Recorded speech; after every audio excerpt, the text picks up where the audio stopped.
Last night I had the privilege of interviewing Shelley, who created a nonprofit project, Never Broken, for her brother that was unfortunately killed in the line of duty in Terre Haute, Indiana. She's putting together a cruise to help first responders and their spouses in regards to the trauma that first responders deal with. I told her that I'd put a link out today with the information in it. So if you're interested, check it out. At minimum, check out Project Never Broken. It's an amazing cause, and I can't wait for the podcast to come out. So you got to ask yourself, why do you want to do this? What keeps you motivated to stay proactive and get bad guys off the street? The facts is a big cannon against a little tiny gun of opinions, because we've all heard people give us their opinions. Let's talk about how easy it is to get narcotics in this country. Once they're in this country, anywhere within 2 days, the drugs will be in our cities. Because we know knowledge is power.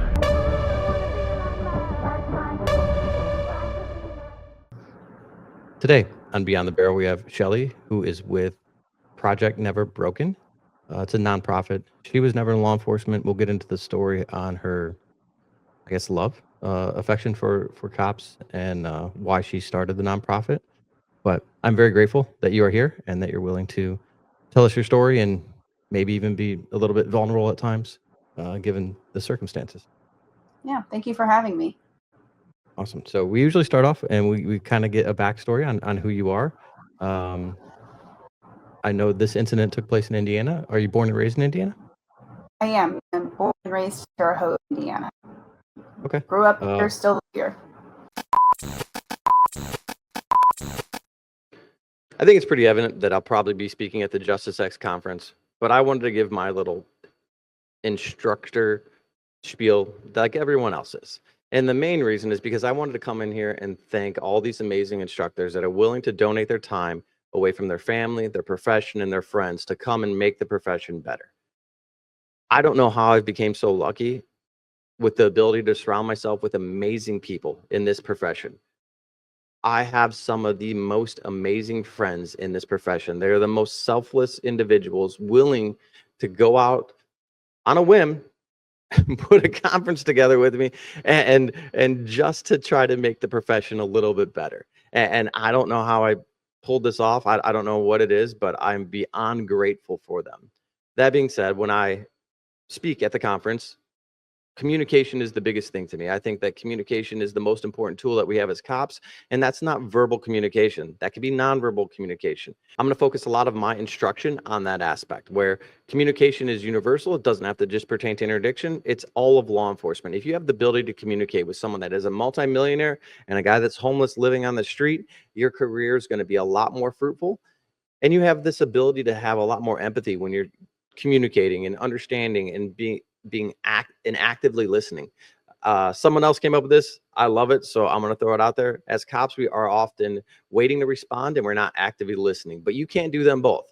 So I think as cops, you ask a question, engage and actively watch what their response is. It doesn't have to be this such a strict format of what you're asking, chronological order or anything like that. Let a conversation flow like you're talking to one of your friends. Don't just be so rigid. And that's where I think a lot of us fail. And it's not our fault. Until you know that you're doing it wrong, you'll never know. Like I was very robotic as a cop and I couldn't communicate with people. I know that for a fact. I'm introverted and I go to the police academy and all this other stuff. But anyways, I can't wait to see you in South Carolina in April of 2026 with all these amazing instructors. So I know this incident took place in Indiana. Born and raised in Indiana? Yes, and I still live here. Okay. Do you care to say what city or you prefer not to? No, I'm in Terre Haute. So I was born and raised and still live in Terre Haute, Indiana. Okay. Eventually, we're going to get to talking about your brother. Do you have any other siblings growing up or was it just you and him? It was just he and I. Okay. Yeah. Growing up, what was that dynamic like? Are you the older one, younger one? I'm younger. He's about 3 years older than me. And I would say my childhood was like the Cleavers. I always kind of talk about us like the Cleavers. My mom was a teacher. My dad was a Vietnam veteran and then went on to be a fireman and retired after 30 years. And then Greg went into law enforcement. So they were all public service. And then there was me. And I did not go into the public service sector, but was certainly surrounded by those who did. So I'm right on their coattails. That's awesome. What kind of professional did you have? So I went more the business route. When I graduated, I worked for Sony for about 18 years and then kind of went off and did my own various businesses. I produced a documentary around school security. I've written a book around situational awareness, mainly for women, that's really based on my time traveling by myself as a young professional and things that I wish my company would have shared with me or someone would have taught me, because I found myself in a number of vulnerable situations or in cringy situations that, to be honest, I could have and should have avoided, but just no one ever talked to me about it. So I ended up writing a book after I left Sony, and it was really to prepare my girls. I have 3 kids, 2 girls and a boy, and it was really to prepare them better than I was prepared. And so it was a little bit of a give back and helping those learn from things I kind of had to learn on the fly. And then I went on. Oh, go ahead. Where does that entrepreneur kind of spirit comes from? Do you know? I don't know. I mean, I would say I really didn't know what an entrepreneur was when I was studying in school. It wasn't really anything. I was a marketing major, but we didn't really talk about entrepreneurship. And it was back in the 90s. So it was a long time ago. And then when I worked at Sony, I just kind of got in the corporate kind of environment, but I always had a desire. So while I was at Sony, I opened a retail store for women, and that was really kind of based on me traveling for work and would go to these really cute boutiques, and we just didn't really have anything like that here. So I opened a boutique. I taught yoga and then went on to open my own yoga studio. I produced a documentary. So I think it was just kind of a hardwired desire to kind of have my own successes and my own failures. And I was always okay with that. But it's just nothing I ever learned about. So I kind of experienced it. And then when I left Sony, I went into more that innovation, entrepreneur, technology kind of ecosystem, started an incubator, went on to work for a short time for a venture studio. And then the incident with Greg happened. And so I just kind of came back, and I run a company now called Stiletto Agency, which I consider an empowerment company. And under that umbrella, I do coaching. So I'm a professional performance coach. I do consulting, and then I do training around that content, that topic of situational awareness. That's amazing. That's a wide gamut of things that you've accomplished in your professional career, starting at Sony and then opening a boutique. But it's kind of cool how you tied everything together just based on your own experiences. No, I don't know if it's like adult ADD or I'm a naturally curious person. So I tend to pursue things that I am passionate about, feel like they have impact, have interest in. I'm not really good at kind of doing the same thing every day. And I still continue to explore, topics like iBegain now and AI. And so it's not stopped since I've kind of left the corporate world. It's just kind of expanded. That's awesome. Very cool. I love and that you're continuing, I guess, your knowledge, you're continuing to learn throughout this whole process. It's not like you're just very stagnant and stuck in a one genre or one field. It's continually evolving. Yeah, it's a great way to say it. Going back to kids, with you and Greg, was that did you play any sports? Did he play any sports? Anything along those lines? We were really different. So we were certainly, cut from the same cloth, but he really tended to be an introvert. He was wicked smart. He would kind of dive deep into things. So he'd, find a topic and go really deep in it. Where I was, as you just heard, I was like an inch deep and a mile wide on everything that I was interested in. So I was more of an extrovert. He was more of an introvert. But definitely, had the same strong family values. We had an amazing, childhood and, all the experiences as a tight-knit family. So he was just, I would say he was just wicked smart. And he tended to like head down and really just, he was, he would become an expert in whatever it is that he took interest in. And that really, really served him well. And I have heard many of those stories, and I'm happy to share as we go along. But everyone recognized that in him, that, you know, if you asked him to do something, he did it in a overkill manner, but that's really just how he always was. I think he was curious, and I'm curious across the board, and he was very curious deep in a subject. I don't honestly think I had the attention span. I got you. That's that's interesting how that played out. When he goes into law enforcement, did he have any type of career before that, or was that like just an aspiration from, I guess, high school?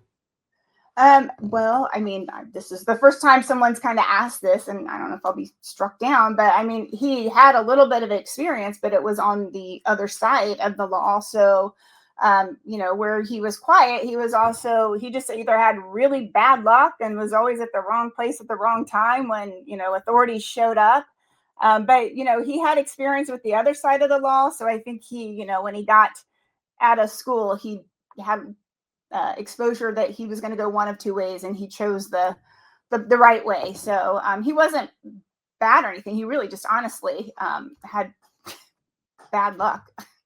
Well, I mean, yeah, I mean, I as like when I was 22 years old, I got arrested. So I mean, like it kind of I think a lot of cops kind of toe that line, and not like we're on the border of being like felons or something, but you know, kind of like, you know, just scoot that area. And then like when you become a cop, you kind of see now like, okay, like I know what I did to try to avoid this. And it always seems to serve cops a little bit better that it kind of skirted that line of, I guess, law enforcement and authority. Yeah, and I think, you know, it probably came out in compassion, you know, too, when maybe he was interacting with someone that was maybe younger, just, you know, was able to relate a little better. But I mean, he quickly made that decision. And then once he made it, he was incredibly focused on making it happen. So, you know, he was born to do the job from his intelligence and from his demeanor. He was born to do that job. And he was, in the end, very, very recognized and respected for the job that he did. That's awesome. Good for him. When he goes into law enforcement, what is the fight? I guess your dad was a fireman, but what was the family thinking? Like, were they very supportive? Were they kind of afraid, I guess, is a terminology I would use? They were incredibly supportive, and I think they were relieved that he did choose that that better path. So no, they were incredibly supportive. You know, again, they were both in a public service type of role, so I think they were very proud as well. How old was he when he got hired? Well, I believe he was 22. Okay, so he's 22, young. or maybe 20.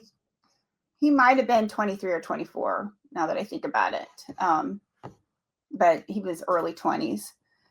Did he have any other job, or did he go to college? He started college, and then I think he had the opportunity to take the test and get in. But yeah, he actually was undercover for a while. And again, because of his demeanor, he was, like I was saying, he's introverted and I'm extroverted. He was really, really good at that because he was able to blend in. So he could go anywhere and blend in. And he was really kind of a chameleon, which I know would serve you well in that role. He could mirror whoever he was in front of, and mirror in an undercover role, and also mirror, and I've had this told to me, where he could be, you know, talking to someone he was arrested and be able to relate, and then, you know, walk into a next meeting where he's talking with authorities and, you know, his leadership, and able to relate. So he was really just quite dynamic when it came to that, which is hard to do. And he was also someone explained to me that many of us go and get a lot of training on how to be a leader, which is, you know, respecting and listening and, you know, making it about others. He just had that very naturally. Like, he did not have to go to a lot of classes. That was just very natural to him, to the point where, you know, after he passed, I had many people reaching out to me, just wanting us, his family, to know that, in times where he didn't, owe them any respect and they weren't giving it, they didn't deserve it, he gave it. And that was a really pivotal moment for them. So he had a true gift to do what he was doing. And he was one of the good guys. He was really one that it would, we need more like him. Yeah, that sounds like a very a unique thing to be able to work well with the the criminal element, and also have that leadership quality and that nurturing and empathy quality too. That's a couple unique qualities there to have, and to make it balance itself out so he can be effective. The other thing that I heard, again, this is just stories coming to me because I was never in the field with him, but there's a couple funny stories I'll tell you in a minute. But I think the other thing he was really good at was de-escalation, because he could walk into a really charged situation and just his natural demeanor was not intimidating. And as I said, he could meet somebody exactly where they were in that moment and be able to de-escalate situations. And I do know for a fact that, he was called in more than a couple times over to, bring some peace to a situation that was kind of escalating quickly. So that's just another characteristic quality that I have come to understand, that, many people go to training for it, and he was just really naturally good at it. That's awesome. You said that he went undercover when he got hired. How was that dynamic? Was he in patrol, I'm assuming, or did he get lucky and go undercover pretty soon? He went undercover early on, and if you see pictures of him, his hair at the time was longer than mine, and he was somewhat unrecognizable, which is what you need to be. I think they were putting a task force together, and he just applied for it and got in that way. He actually wrote a book called Narc Ops that he wrote as he was on surveillance, and he'd do stakeouts or whatever. He was working overnight, and he would come home, and because he couldn't sleep, he would just really kind of write down what he did.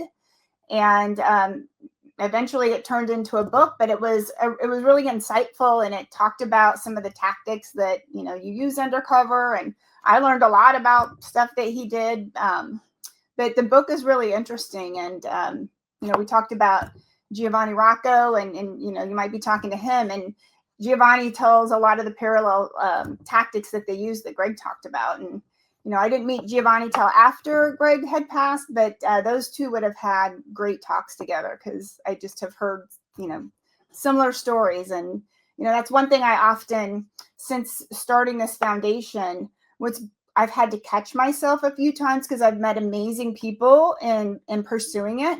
And I'm like, oh, they need to talk to Greg, or I need to introduce them to Greg. And then it just kind of hits me. So those are kind of moments that are difficult, and, kind of raise some emotions that you just don't even realize they're there until they're there. That's understandable, though. I'm guessing that you guys were super close too. We were close. We were, again, pretty different. And he, worked a lot when he was going through, when he first got out of college, he worked overnight shifts. So we got to the point where we just really didn't see each other a lot. I was really busy. You were asking if I, did sports, and no one considers it. My family doesn't consider it, but I was a high school cheerleader, and I was a college cheerleader. So we just had really different kind of social. We would see each other out at, bars sometimes, and make introductions. So we were close, but we just didn't, as we got older, we just kind of had different schedules. I get that. That makes sense. And I really just annoyed him. I'm sure when we were younger, he would just, again, he would be reading, and I'd be like, probably throwing stuff or whatever at him just to try to razz him. So typical little sister stuff. What's the age gap between you two? 3 years. Okay. So as he's starting off his law enforcement career and he gets into the undercover world, what is that like as I guess a sister and as like a mom and dad? Because now you're adding a different element. Like you give a cop a gun, a vest, and all that other equipment that protects them, but now he's doing undercover stuff. So more than likely, I would assume that like the vest is gone. I'm sure he still has a gun on him, but like he's jeopardizing his own safety. Yeah. In some sense. Yeah, and absolutely, they all are when they're doing that work. I mean, he couldn't talk about a lot of the stuff that he was working on. So I honestly, to be really transparent, I really didn't know about some of the things he did until I read it in the book, because he didn't really, again, he didn't brag about himself a lot, and he didn't give himself the credit he probably did, because he's incredibly humble. But I know my parents were, just up their level of concern. But there were a couple times, and I think he writes about it in the book, but my mom, again, June Cleaver, I think there were 2 instances where he was making buys, and she just happened to be driving by, like at the corner, and like rolling the window down, like, yelling at Greg, and like honking the horn to get his attention. And then one time I was in a parking lot, and he was doing a buy in a parking lot, and she like stopped and asked him if he's coming for supper, that night. Oh, wow. And he just, like, it off, and she finally, I think, got the hint. But there were a couple times she put him in a situation to have to play out of. But no, they're funny now. I'm sure they weren't funny at the time. Right. What? Knowing her, yeah. So I'm born and raised in Terre Haute. Did he worked in Terre Haute then too? He did, which that was something I'll ask. That apparently the cases that he was working on, those people were not mainstream people, so he didn't necessarily risk running into them. I question that myself, to be honest, and I don't know how sometimes recovers do it, but never had, my understanding, never had an issue with being, found out or what have you. Yeah, that was my question, because I guess Terre Haute's kind of a bigger city, so if you I guess, but it's still, you think at some point you might cross paths with someone who knows who you are. Well, I mean, in all honesty, like from what he was to what his undercover look was, you'd have to look kind of twice. He just looked really scrubby and grubby and scummy. So if you knew him from like high school, I don't think if you even just kind of passed him, you would have really recognized him.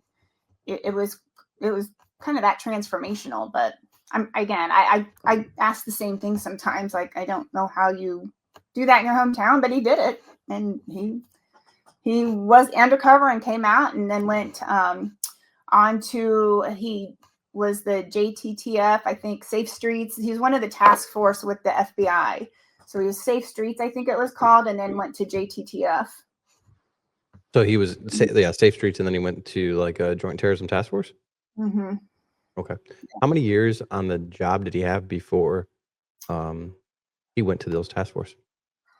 I would say he was on about 20, and then I think he was on the task force about 10. He, the ambush happened in July, and I believe he was eligible for 30-year retirement in April. But he loved his job, and so it wasn't even a date that was on his radar. I mean, he had no intention, to my knowledge, of retiring.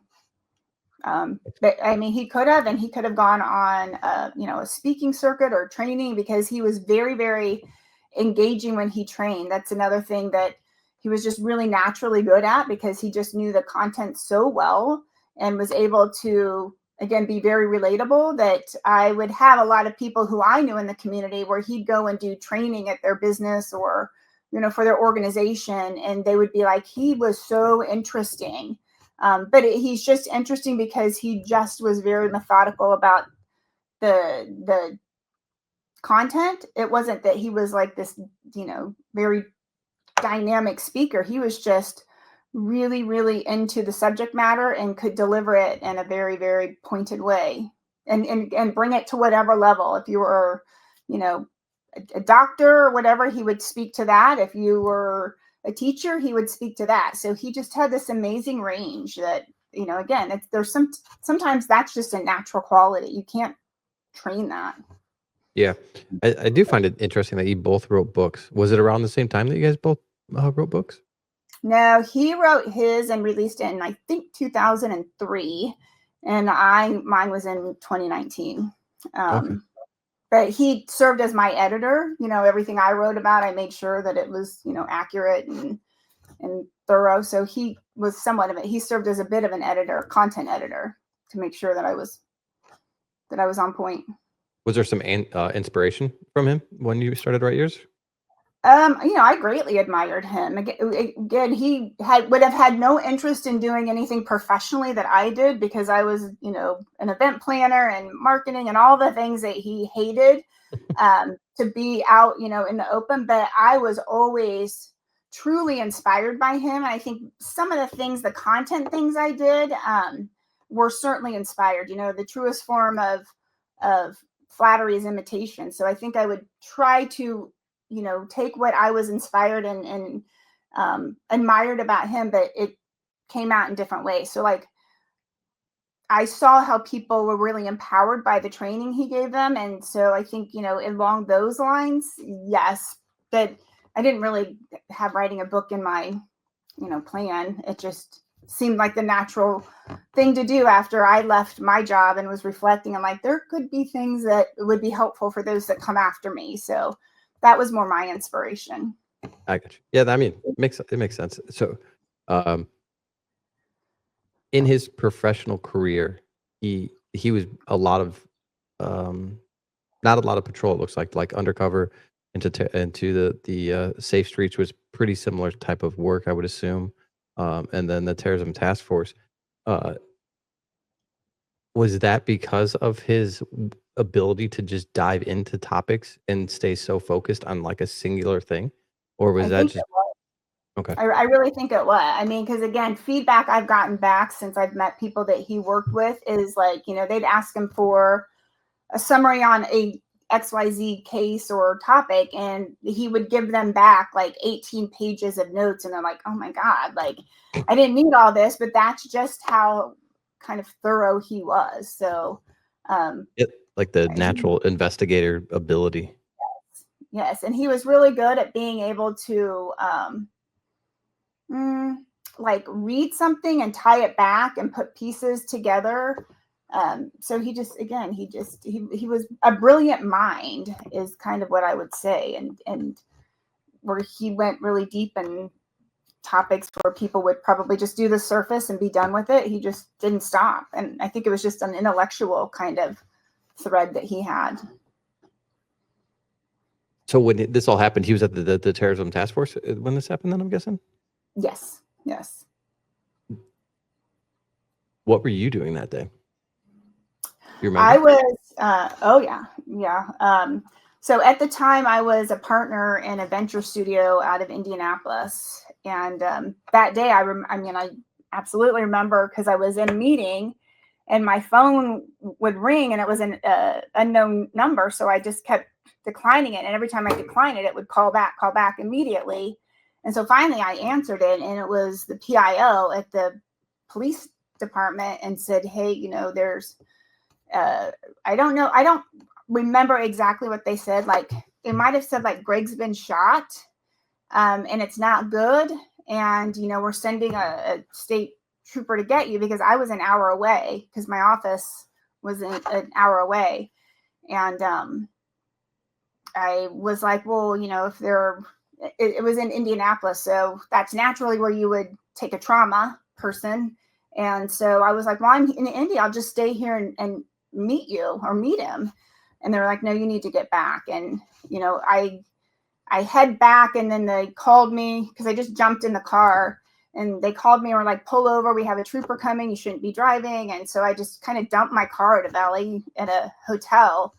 And, when I was dumping the car, I got another unknown number call. So I answered it, and it was my mom, that she was called on her landline and told that they needed to get to the hospital. So my parents ran out, and they didn't take their cell phones. They just ran out of the house. So she didn't have her phone, so she didn't have it to call me.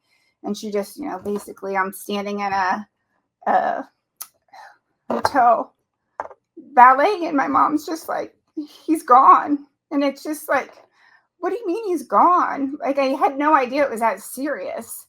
And I just remember the ride home or back to Terre Haute was I know we were going like 98 miles an hour and the sirens are on, but it felt like everything was just going by in like slow motion. And so that's where I was. And that was, I was with that venture studio at the time, and I left that day and I never went back. I just kind of shifted the direction of everything I was doing because life got put into perspective. That makes sense. Looking back, do you think that there would be a better way to handle that if there was a loved one involved in that same situation where law enforcement is trying to, I guess, get in contact or something? It just doesn't seem like that's the best way to be on the phone and break that news. I think they were trying to get me back, and I don't know even what I would say if I had to make that call. I think they were just desperately trying to get a hold of me, and unfortunately, Greg's kids were not even in state, and they were actually in a more remote area where they were having a hard time getting a hold of them too. So it was. I mean, you asked that question and it was absolute chaos. I don't know how else it could have been. I mean, I think everybody was probably doing their best in the moment and under the circumstances. I know for a fact that when you do live and grow up and work in a community that is the size of ours, one of his best friends was fire department and was the first on scene. So, he had that to deal with. One of Greg's also was an entrepreneur and some other businesses, and his best friend was on the PD, and he had to respond. So that's kind of a little bit what's led to the foundation, is because I saw firsthand the absolute trauma that these first responders have to deal with on a daily basis. And some of these people might be strangers, but some of them you might be very close to. And I know what one big T trauma did to me. I cannot imagine having that repeated small T trauma when you maybe don't have a personal connection, but you see horrible stuff, how that does not affect you. So there were a lot of people that day. There was other agents in the building that walked out and had to see it. And so, it can't not affect you. And I've, unfortunately now had many, many conversations that I know that to be true, which is part of the mission of this foundation. Yeah, I wasn't I wasn't trying to put fault. I was just thinking, I just think that there should be for me as a cop, like I don't know. It's to be alone at a workplace and to get that call would be devastating, even if it didn't turn out that it was fatal. Just I don't know. I don't know. I don't know what the answer is, but I just feel like I feel like they're I don't know. There has to be a better way, but I'm not the one to figure that out. I'm not smart enough. Yeah. So all this is taking place. Yeah, like I couldn't imagine that. Though I'm just thinking like an hour ride with a complete stranger that you have no idea, and yeah, it's got to be terrible. What is going through your mind once you, I guess, get back to Terre Haute? You pull up on scene and there's, police there, there's cars everywhere.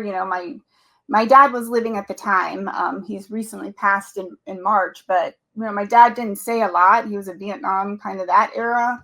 And literally the only thing he said to me when he walked up to me is, "The bastard killed him." And I mean, it was like, I think he was in shock. My mom was absolutely in pieces. And then, everything just kind of slowed down, and you are really in a moment of disbelief. And I'm sure this happens with all of these types of tragedies that are just so random, if you will. I mean, nothing you would ever expect. And so you just have this moment of complete, like, is this a dream? Like, is this really happening? And then like the permanency of it.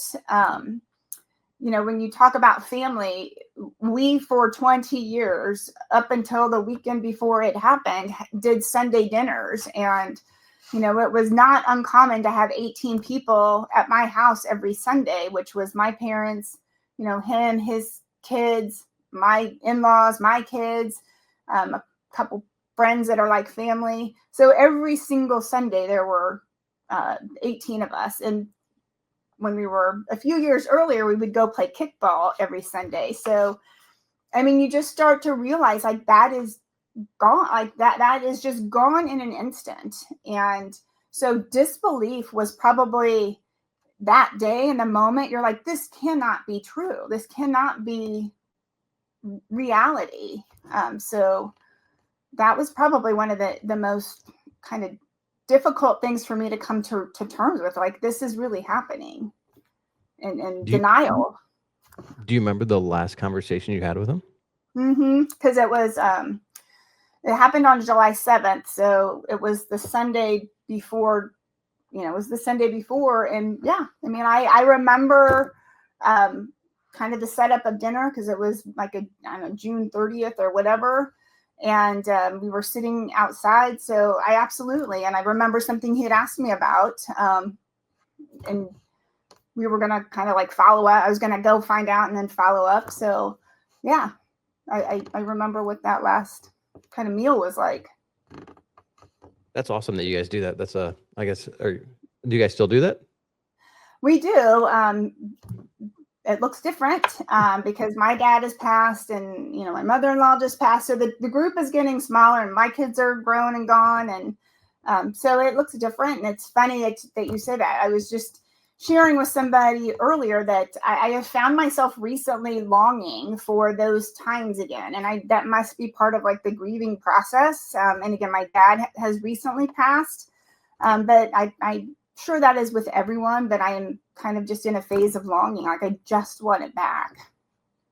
Yeah, I mean, I was going to go down the avenue of like that's a very cool thing to do as a traditional type thing. But yeah, I could imagine now that you're missing those valuable pieces of it. It's probably more emotional than Yeah, you're looking at you're missing people. So you're looking at the old times, and it's tearing at your heart. I can see that completely.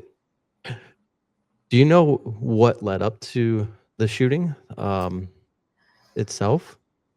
I mean, you can Google the case. He still has not gone to trial, so I have to be a little bit sensitive of what I say. It will be 5 years in July. We are at 4.5 now, and he still have not gone to trial. Yeah, why is that? Suspect is pleading insanity, and so there's the whole process rights that get. So there are the competency hearings that are needing to happen, and again, I gotta watch my language here. I got you. I understand. Yeah, so there's still not closure. That's been really difficult. When it happened, we were kind of told like this is a federal case because it happened on federal property. So the suspect is being charged with premeditated capital murder, but it's going through the federal system, which these kinds of cases take longer. We were kind of prepped. This could be up to 2 to 3 years. Really difficult to think you got to wait that long for closure, but we accepted it because we respect the system and to make sure we have a in-depth case. So now leading up to, it will be easily 5 years, if not longer. And it's really difficult as family and his friends, who he had a great network of friends. It's natural that as you get farther away from the incident, it feels like, we are assured that, not change anything, but it does. It changes it for the family. It's like anything. You feel like it's going to fade and wane away. And that's really, really maddening, to be honest, because it's such an injustice to not have this kind of done yet. And the longer it goes, there's a lot of emotions that keep coming up. And so, I've had people say, don't let, closure keep you from healing. And we haven't. We've moved on. And that's kind of what the foundation is we direct our energy through that. But like these kinds of cases, every time a new court date gets set, it hits the media. So you can't not have it not come up. And then, of course, people are naturally just the most frustrating thing is people said, oh, I thought that was already, that case was closed. And we're like, no, it hasn't even really started. So, every time something hits me with it, it brings it all back to surface. And again, people are asking out of genuine care, but it is just maddening. Like, no, we haven't even started really. Yeah, it's disheartening because I mean you're reliving that every single time, and it being so prolonged in so many court cases. Like it's got to be miserable. Like that's crazy to me. Right. And Um, I think the thing that hurts my heart is that my dad, we will make sure justice is served. But, my dad technically went to the grave with feeling like someone got away with murder because there was no closure when he passed. And, I'm hoping that my mom, has an opportunity to see that closure. But it just really isn't, she's 84, has a broken heart on top of everything else. But, if we can get her some closure and, accountability, that would be amazing. I just is don't the have a lot of. is the subject local to that area? Yes. The subject had ran for mayor in the previous cycle. And that, again, you could go look it up on there. I'm not sharing anything you can't find, on the Right. internet. But, so yeah, he had run for mayor. I believe it was the 19 cycle. This happened in 21. Wow. That's crazy. And then just a really difficult component is that my mom is best friends with his aunt. So did he know your brother? I don't know that he knew him. No. Okay. And he showed up that day. Again, you can look it up on the internet, but he showed up throwing Molotov cocktails at the building I'm assuming, to set the building on fire to pick off people as they came out, but they weren't igniting. So it just was going to be the first person that walked out for whatever reason was going to be the one to be ambushed. And it just happened to be him. He was just walking to his car to get something. So, those other agents that were there have immense survivor's guilt because they realize it could have been them just as easy. But I'm proud. Greg died a warrior. He was shot for the most part, mortally shot twice, but was able to get 9 shots off, which is really what alerted those in the building, like, what is going on? And so they were able to come out more tactically than running out and being exposed. So, even in his death, he still died a warrior. Being such a close, I didn't realize how many people knew him and that were impacted. Do you talk to the firemen that arrived on scene? Like, how are they all doing? As good as you can expect. I mean, literally one of the first on scene was we all grew up together. It was his best friend. So, first responders, law enforcement, fire are pretty buttoned up, but we've had some vulnerable conversations.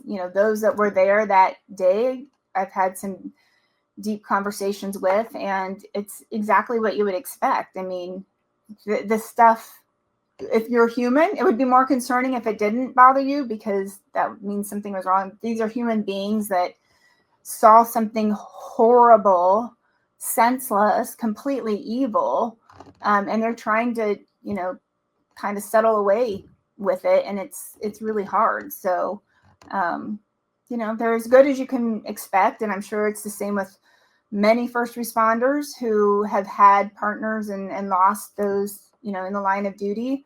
There's a lot of work to be done in making sure that help in whatever form that works for the individual doesn't have to be asked for. It's kind of like just assumed because you're a human being, you are going to need help, and not putting them in a position to have to ask for it, because they won't. I mean, at least that's what I have learned and experienced, is they won't do it. But we've got to find a way to offer it in a way that is, they're around peers that understand if they're seeking it, that who they completely understand why they are, if that makes sense. I don't know if I'm saying that right, but No, yeah, I get what you're saying.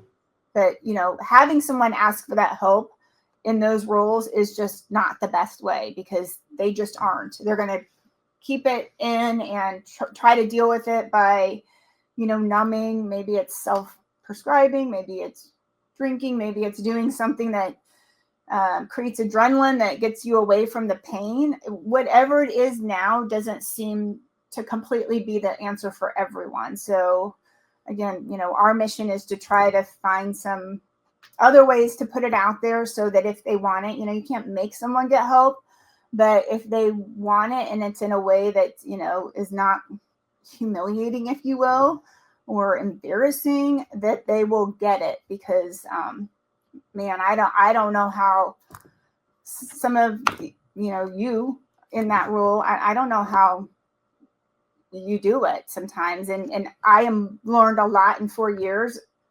I made a lot of assumptions about the job that were not right. They're just, I learned so much more about the toll the job takes on men and women that serve.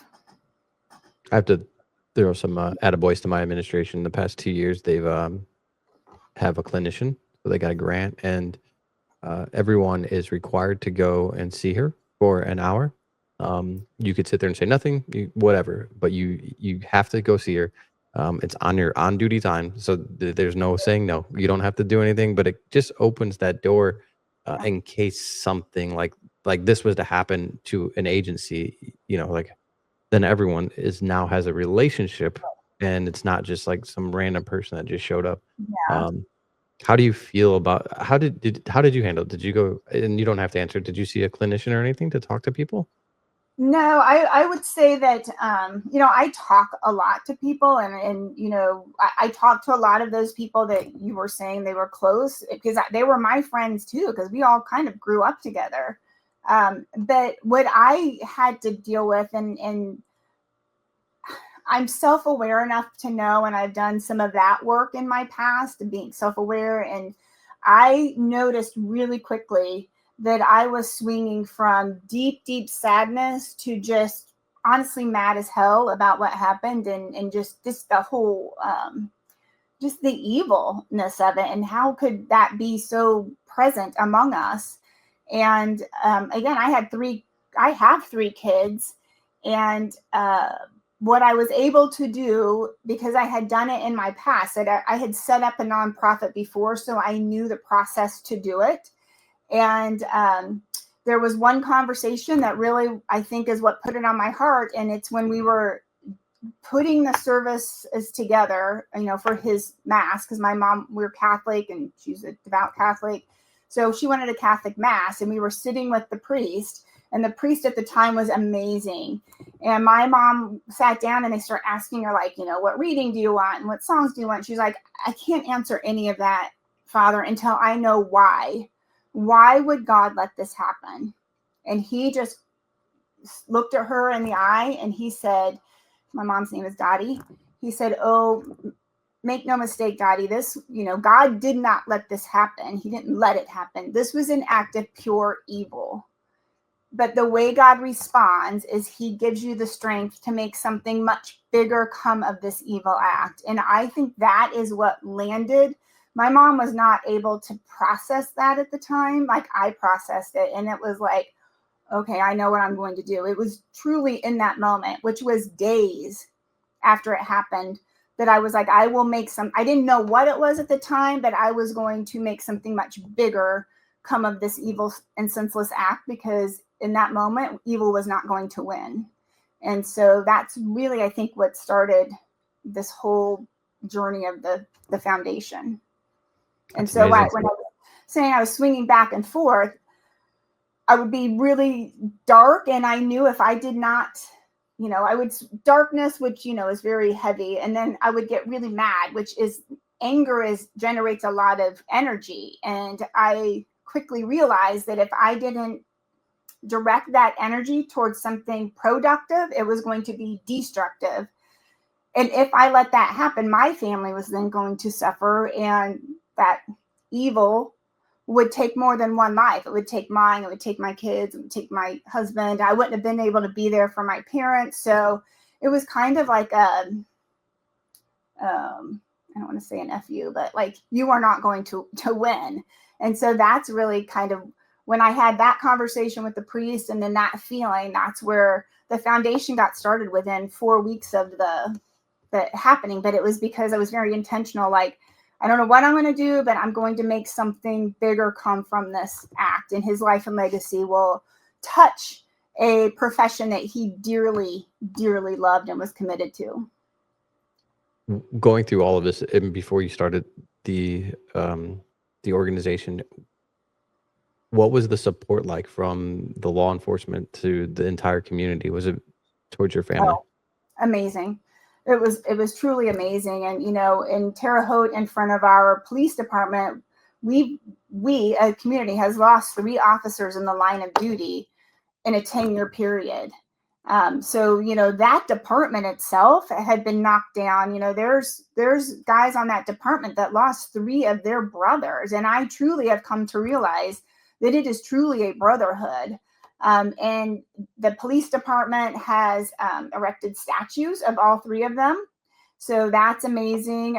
Each one of them has a stretch of road named after them. The people were so, and this happened in a time where the support for law enforcement, this is in 21. Like, I've got pictures of him and a partner providing security for a defund the police protest. So it wasn't, honestly, I was wondering when we were planning all these services, like, how exposed are we going to be for these crazies who, were protesting and, vandalizing anyone who supported. I had stuff on my car about supporting backing the blue, and was shocked at how much respect every time we would move, his body, people would line up. And that was incredible. That meant more than really anything, because you felt like he didn't, die in vain, and that there was support. So, that's what I always tell people. Like, if you see these, processions going by, or you hear of a law enforcement or a first responder fire that has lost their life in the line of duty, just showing up on the road, you don't even understand what it is like as a family member to see, like, people recognize the loss. It has a huge impact on the cops that they're doing the Yeah. procession too. It really does. I mean, I'm sure the family, but like, yeah, for like us to see that Sure. the amount of people that still support us in that, then in that tough time, it really does mean a lot to the cops in that, or in that procession, or just see it. Mm-hmm. So starting this organization, what was your goal with it? What was the like I know what your motivation was, but what at that time, what'd you envision it to be?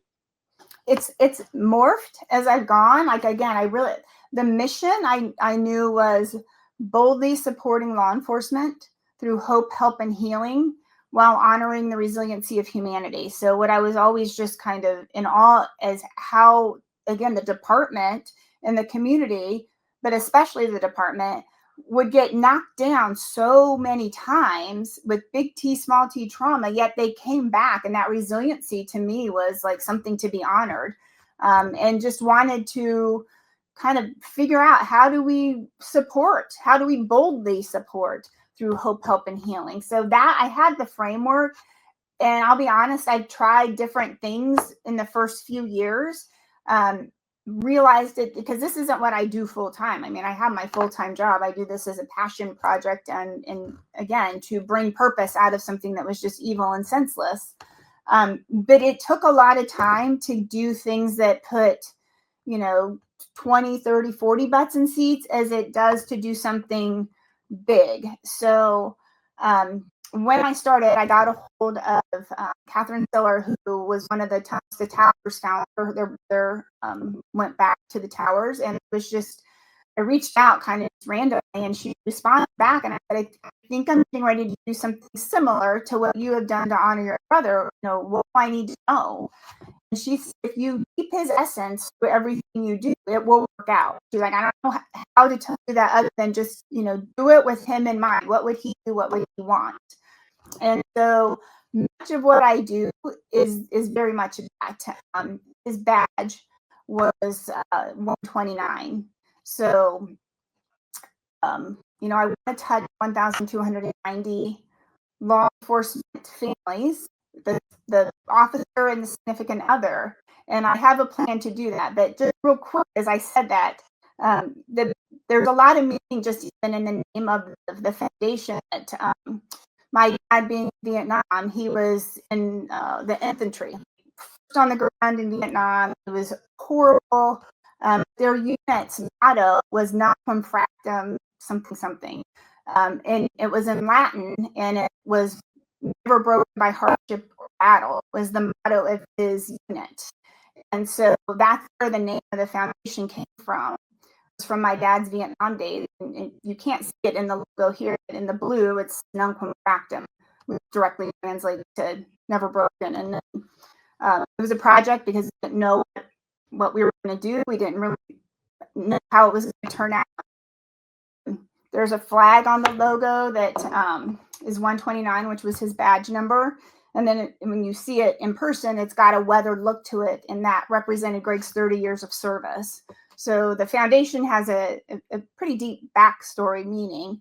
So everything we do, we try to pull an element of that backstory into what we do. But I thread a lot of the 129 into the things that we do. So when I do events, like I just had an event and a table was 1,290, you sponsor our mission cause for $1,290.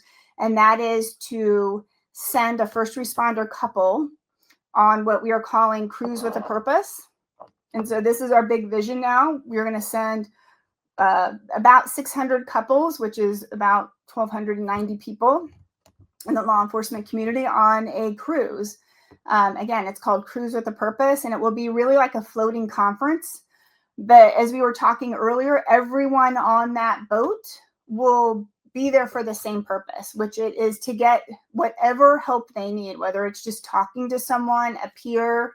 We'll have counselors and therapists on. So if you've never tried that, that would be a time you could walk in on your own, on your own accord and just have a conversation, maybe explore, some of the EMDR. We will have all of those resources so you can just take a first step at seeing, would any of this stuff help?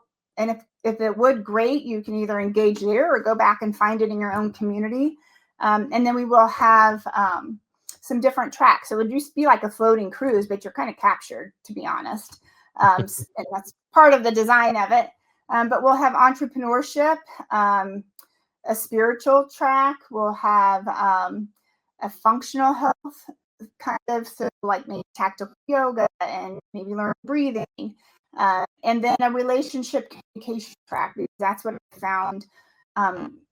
Lots of requests from spouses, especially wives, don't know how to support their officers. And so because they don't know how to support, sometimes they agitate rather than provide support. Just they're doing what they know how to do, but that's maybe not the best thing to do in the moment, but they don't know that. So they're trying to, comfort, or maybe they're asking questions and, officers don't want to talk yet, but we just naturally ask again. We're good at that.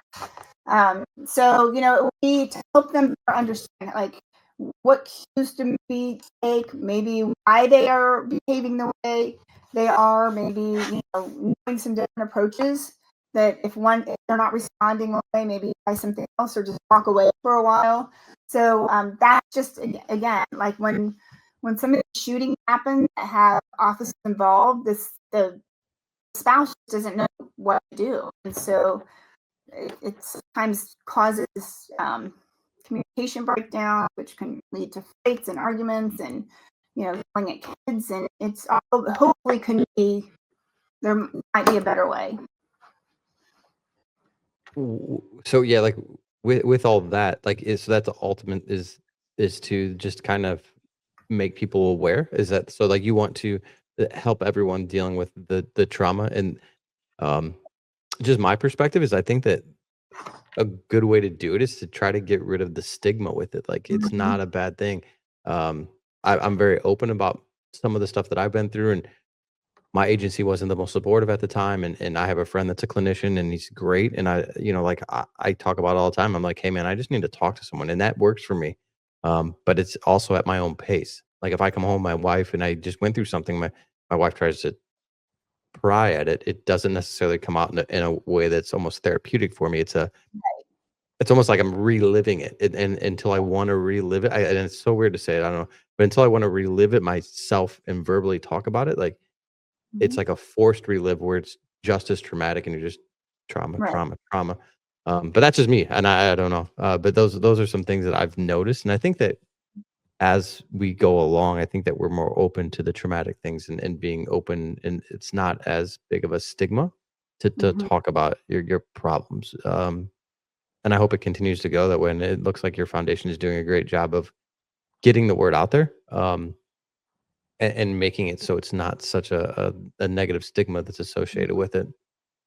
This Yeah. No. last of this last event that you had, um, when you have those, what is that? Is that what, like, Giovanni was talking about? Is that, like, the traumatic type aspect of it too? So the last event I had, that I now have really kind of narrowed all my activities down to Party with a Purpose is the fundraising arm for when I am building the funds to do Cruise with a Purpose, and those are going to be my Gotcha. two main things. So this year I had Rob O'Neill and Clint Emerson, who are both SEALs. Everyone knows Rob from killing Bin Laden. Clint was also SEAL Team 6, but he was more dark ops kinds of stuff. And the event is not necessarily to bring the room down. It was really just to tell cool stories. But naturally, as an audience member, when you hear like the things they did, you're like, oh my gosh, like and they will talk about like some of the trauma that they have from the things they did and saw. So it's just kind of a different way to help the public understand, like, we ask these people to do superhuman things and they are truly just humans, yet they still do it, and they pay dearly with a lot of trauma as they come out, that we all need to figure out again how to support them because they've sacrificed. But to answer your question, the Party with a Purpose is not as much to educate on the things we've talked about. It's more to be just transparent, raise money with cool people, inspiring people that have some kind of a connection. This was my second year. The first year I had Dog the Bounty Hunter was one Nice. of my speakers, and Jason Schechterly, which maybe some know in the space, and Vinny Montez, he's a law enforcement, but he's also a comedian, and he can tell some really dark jokes that no one else could get by with because he is law enforcement, and he did a great job. So I don't know. We'll see who's next year, but we really want to take the event on the road, and my goal is to make this kind of local foundation catapult out to a national initiative, and really when we send this cruise out, it's got officers from all over the country, not just here. And if it's successful, we'll do another one. If it's not, we'll maybe see what might be better. We talked about some adventure therapy, and we'll go where the market takes. My goal is to again give a middle finger to evil, in making sure we help others that are getting help because of Greg's loss. And for you, this is a completely new adventure for you, right? Like, this is completely outside the realm of everything else that you've done in your professional career. Yes, it's just I'm Uh, learning as I go. how have you had, so beyond the tunnels of towers, lady, have you had a lot of help and guidance, or not really? Oh yeah, I mean this space is amazing with the network that you all have. I mean, we were introduced by someone, and then as we were talking earlier, then they'll introduce you to people. So I think when you are in a community of people who are all kind of are rowing in the same direction, to your point, trying to eliminate stigma, put resources out there, put lots of resources. So whatever works for the individual. But yeah, I mean, I knew no one in this space 4 years ago. I mean, I knew my local police department, and, the network that I have come to become friends with is something, I mean, honestly, that's probably the biggest gift I've gotten out of this tragedy is, this amazing network of people who I have such great respect and admiration for. That's amazing. I maybe we could talk. There's a grant out there that I know, and maybe I could put you in like the right direction to expose that grant to more people, because I know it's not utilized, and each department's only allowed a certain amount for a certain amount of time to have a clinician like which my department has. But there's a grant out there, and I don't know how many departments use it, but I guarantee that's never like maxed out because it's not something that I feel like, even though there's not a lot of stigma, we just don't look for those type of grants in general. We're looking for grants to subsidize like our normal training budget or things like that. So I think that it probably gets unused often. So Yeah, I'll try to find that information and get it to you, and maybe it would help some agency, just to get rid of that stigma and open the door to having that conversation with someone. yeah, absolutely. However I can help. We end every podcast with one question, and hopefully this podcast gets out in front of a bunch of people and you get more exposure than you already have. But we teach for a company called Justice Academy. So what is your definition of justice? Oh, wow. That's a great question for me right now because I question it. I think justice from me would be holding people accountable for their actions and making sure those who were affected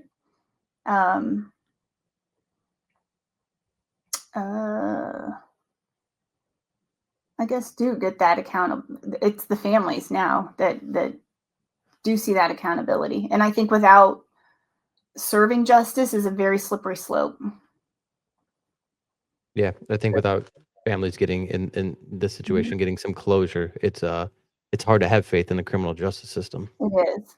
Yes. And again, I truly believe in it. I love this country. I love all of everything about it, but I'm not going to lie. I've like been frustrated. But it just kind of drives me more.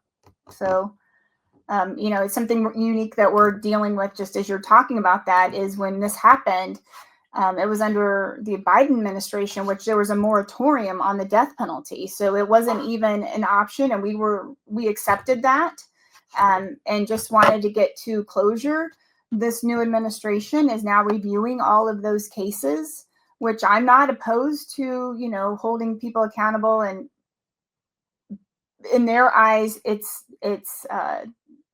the killing of an officer is automatic death. So they're going back and looking, and what we would like is for this case to just keep going forward and get to the close, and if there's a chance it's going to get reviewed for seek the death penalty, and what that does to the case, I don't know, but if that would add time to any part of this, speak for myself. I won't speak for anyone else, but I think it is going to be more healthy to just get to the end. Yeah, what's the out like when it comes to trial? How do you have any like end date or anything like that? No. It's just up in the air still. They have to have, I think, a date on the books, but